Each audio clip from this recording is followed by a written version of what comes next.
ডাকসুর সফলতা একটাই, সেটি হচ্ছে বাংলাদেশের ইতিহাসে এই প্রথম কোনো নির্বাচনের পরে কোনো রাজনৈতিক দল হল দখল করে নাই।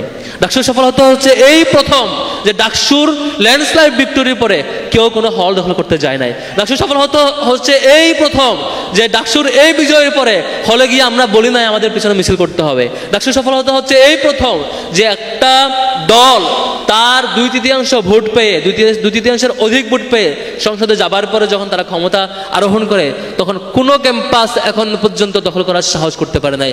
বাংলাদেশের ইতিহাসে এই প্রথম ঘটনা।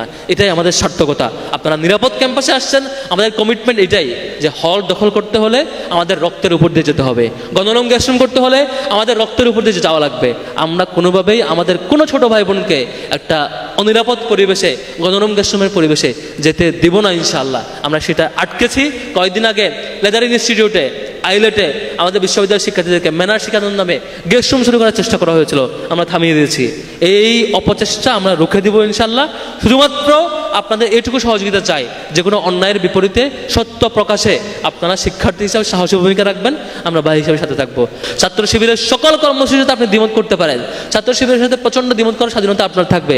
নবীনবরণ, আজকের নবীনবরণ তখনই সফল হবে যখন আমাদের ভাই বোনেরা যারা অংশগ্রহণ করেছেন তারা ছাত্র শিবিরের ভুলগুলো ধরিয়ে দেবেন, সাহসের সাথে দ্বিমত করবেন। এবং তখন সফল হবে যখন আপনারা এখান থেকে যাবার পরে স্বাধীন শিক্ষার্থী হিসেবে যেমন করে ছাত্র শিবিরের ভুল ধরবেন, তেমন করে অন্য কোনো ছাত্র সংগঠন এখানে ক্যাম্পাস দখল করতে চাইলে তার প্রতিবাদ করবেন। এটুকু আমরা আশা করতেই পারি।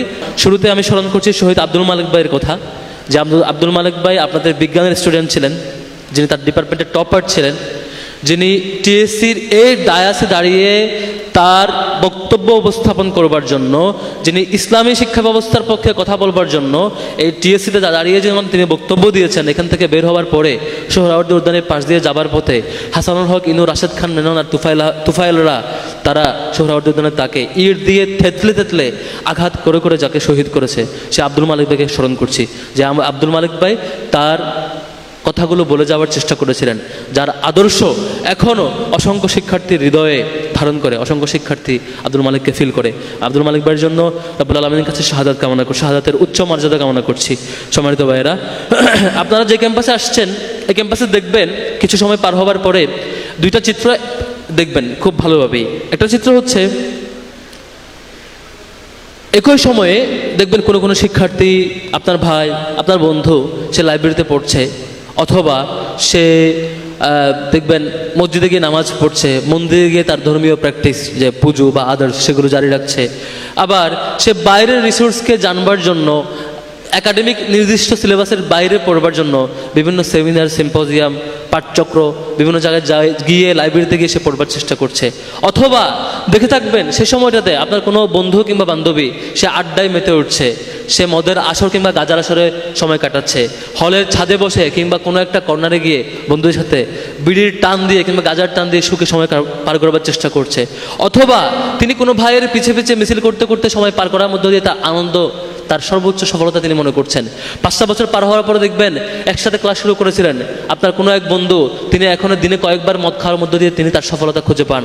আরেক বন্ধু, তিনি তার কেরিয়ারে উচ্চ শিখরে গিয়ে সবার আইডল হতে পারার মধ্য দিয়ে তিনি তার সফলতা খুঁজে পান। আরেক বন্ধু, তিনি পিতামাতার স্বপ্নের সন্তান কিংবা তার চোখের আদর্শ, চক্ষুষিতকার এক সন্তান হিসেবে রূপ নিয়ে তিনি সকলের রোল মডেল হয়েছেন। আবার আপনি দেখবেন আরেক কোনো এক বন্ধু পিতামাতার অভিশপ্ত শয়তানে পরিণত হয়েছে, যাকে কেউ এখন দেখতে পার না। এলাকার যে যুবকেরা, এলাকার যে শিশুরা, যে মুরব্বীরা তাকে নিয়ে গর্ব করতো, 5 বছর পরে চিত্র পাল্টে গেছে। আমি আমার ক্যাম্পাসে দেখেছি, আমি যখন ফার্স্ট ইয়ার আসছি, একসাথে একই রুমে ঘুমিয়েছি, একসাথে মসজিদে গিয়ে নামাজ পড়েছি, ফজরের সময় নামাজ পড়েছি। 5 বছর পরে দেখেছি তিনি প্রকাশ্যে গাঁজা খান, প্রকাশ্যে মদ খান, প্রকাশ্যে আজে বাজে অশ্লীল কাজ করেন।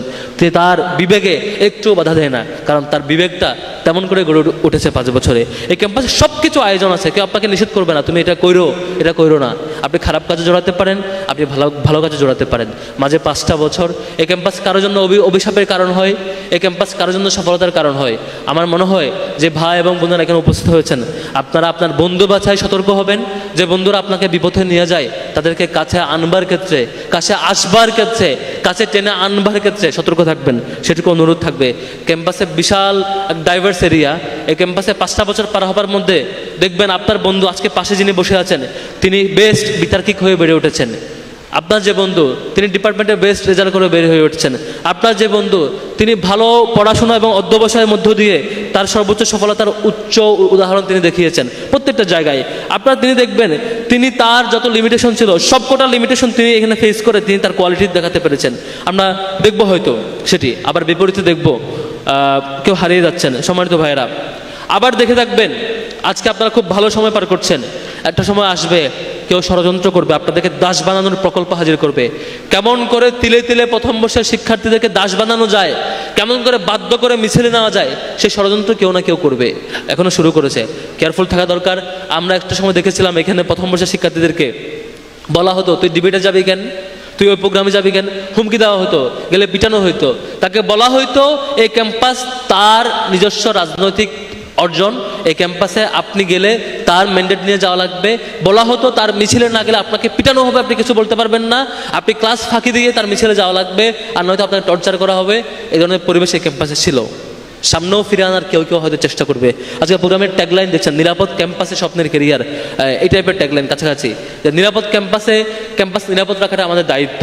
সম্মানিত ভাইয়েরা, আমরা ডাকসু জায়গা থেকে আমরা চেষ্টা করেছি। ছাত্র শিবির যখন ল্যান্ডস্লাইড ভিক্টোরি পেয়েছে, এই বিরাট সফলতার পরে, এই বিজয়ের পরে ছাত্র শিবির চেষ্টা করেছে যে প্রচণ্ড দ্বিমতকারী শিক্ষার্থী যাতে আমার সামনে এসে আমার সাথে দ্বিমত করতে পারেন। আমরা মনে করেছি, আমরা বলেছি বারবার যে আমরা তখন সফল হব যখন আমাদের দ্বিমত করা শিক্ষার্থীও আমার পাশে এসে চোখে চোখে চোখ রেখে আঙুল তুলে বলতে পারবে ভাই আপনার এই ভুল ছিল, আমার সাথে দ্বিমতটা তিনি প্রকাশ্য করতে পারবেন এবং আমি শুধরাতে নিতে পারবো। আমি তখন সফল লিডার হতে পারবো যখন আপনার সুন্দর ক্রিটিক, গঠনমূলক সমালোচনা আমি রিয়্যাক্ট না করে, বিপরীত রিয়্যাক্ট না করে, বরং আমি শুধরে যাওয়ার উপকরণ হিসেবে গ্রহণ করব, তখন আমি সফল হব। আমরা চেষ্টা করেছি গত এই লম্বা 5-7 মাস যেটা পার হয়েছে। গত নবীনবরণ আর এই নবীনবরণের পার্থক্য হচ্ছে, গত নবীনবরণে আমি বিশ্ববিদ্যালয়ের সভাপতি হিসেবে ছিলাম, প্রোগ্রাম পরিচালনা করেছি। আজকে ডাকসু নির্বাচিত জিএস হিসেবে আসছি। আজকে বলতে পারি যে বাজেটের বাইরে এসেও আমাদের শিক্ষার্থী বোনদের জন্য আমরা চেষ্টা করেছি একটি ফিমেল জিমনেশিয়াম আলাদা করা, যেখানে আমাদের বোনেরা গিয়ে প্র্যাকটিস করবে। আমরা বলতে পারি আমরা চেষ্টা করেছি বাস রোডে স্পেশাল বাজেট নিয়ে এসে, শনিবারের বাস কিংবা সান্ধ্যকালীন বাস রোড চেষ্টা করে। আমরা বলতে পারবো আমরা চেষ্টা করেছি সেন্টারের মধ্যে সংস্কার নিশ্চিত করা। আমরা বলতে পারি আমরা চেষ্টা করেছি যে বিশ্ববিদ্যালয়ের ডাকসু নির্বাচন যাতে একাডেমিক ক্যালেন্ডারে থাকে সেটি সর্বোচ্চ ম্যানেজমেন্ট মিটিংয়ে অ্যাপ্রুভ করে ক্যালেন্ডার কমিটিতে নিয়ে যাওয়া। আমরা বলতে পারবো যে আমাদের মাতৃত্বকালীন ছুটি সহ যেসব এজেন্ডা ইশতেহারে ছিল সব ইশতেহারগুলো আমরা পুনর্জনের চেষ্টা করেছি। আমরা বলতে পারবো ইশতেহারের বাইরে এসে আমাদের বোনদের জন্য আমাদের কয়েকদিন আগে বেশ কয়েকটা হলে রিডিং রুম আমরা এসি হস্তান্তর করেছি, যাতে করে আপনাদেরকে সেন্ট্রাল লাইব্রেরিতে লাইন ধরতে না হয়। আমাদের কমিটমেন্ট এইটা। একটা সময় কি আমরা দাঁড়িয়ে বলবো যে ভাই আমরা ইশতেহারের লিখিত কমিটমেন্টের ভিতরে আমরা আবদ্ধ ছিলাম না, বরং আমরা আমাদের হৃদয়ের সর্বোচ্চটুকু বুঝ দিয়ে, আমাদের সক্ষমতার সর্বোচ্চটুকু, আমাদের চিন্তার সর্বোচ্চটুকু শক্তি দিয়ে আপনাদের কাছাকাছি যাওয়ার চেষ্টা করেছি, আপনাদের চাওয়াগুলো পূরণ করার চেষ্টা করেছি। আপনার হৃদয়ের চাহিদা আমাদের হৃদয়ের চাহিদার সাথে অ্যাডজাস্ট করার চেষ্টা করেছি। আপনার হৃদয়ের প্রত্যাশা, আপনার অনুভূতি, আপনার ক্রাইসিসের সাথে আমাদের পরিকল্পনার সাথে অ্যাডজাস্ট করার চেষ্টা করেছি, যাতে করে প্রত্যেকটা শিক্ষার্থী, প্রত্যেকটা ভাই এবং বোন আমাদের সাথে কানেক্ট ফিল করে।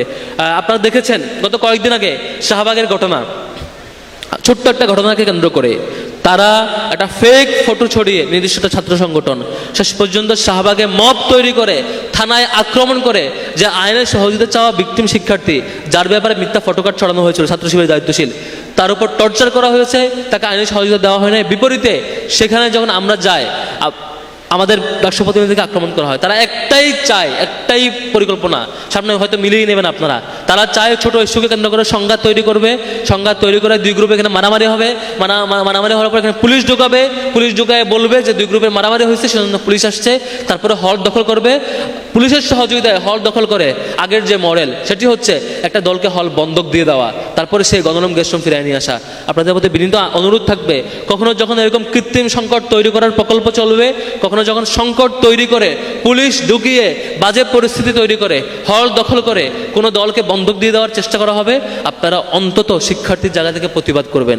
ছাত্র শিবিরের সকল কর্মসূচিতে আপনি দ্বিমত করতে পারেন, ছাত্র শিবিরের সাথে প্রচণ্ড দ্বিমত করার স্বাধীনতা আপনার থাকবে। নবীনবরণ, আজকের নবীনবরণ তখনই সফল হবে যখন আমাদের ভাই বোনেরা যারা অংশগ্রহণ করেছেন তারা ছাত্র শিবিরের ভুলগুলো ধরিয়ে দিবেন, সাহস ডাকসুর সাথে দ্বিমত করবেন। এবং তখন সফল হবে যখন আপনারা এখান থেকে যাবার পরে স্বাধীন শিক্ষার্থী হিসেবে যেমন করে ছাত্র শিবিরে ভুল ধরবেন, তেমন করে অন্য কোনো ছাত্র সংগঠন এখানে ক্যাম্পাস দখল করতে চাইলে তার প্রতিবাদ করবেন। এটুকু আমরা আশা করতেই পারি। আপনার স্বপ্নের ক্যারিয়ার নিরাপদ ক্যাম্পাসে নিশ্চিত করতে চাইবেন ইনশাল্লাহ। ডাকসুর জায়গা থেকে আপনাদের ভাই হিসেবে প্রত্যেকটা ভাই বোনের সাথে আমরা পাশে থাকবো ইনশাল্লাহ। আজকের আয়োজন সফল হোক। ছাত্র শিবিরের এই যাত্রায় আপনারা সমালোচনা করে হলেও অন্তত পাশে থাকবেন, সে আশা রাখতে চাই। আসসালামু আলাইকুম রহমতুল্লাহ।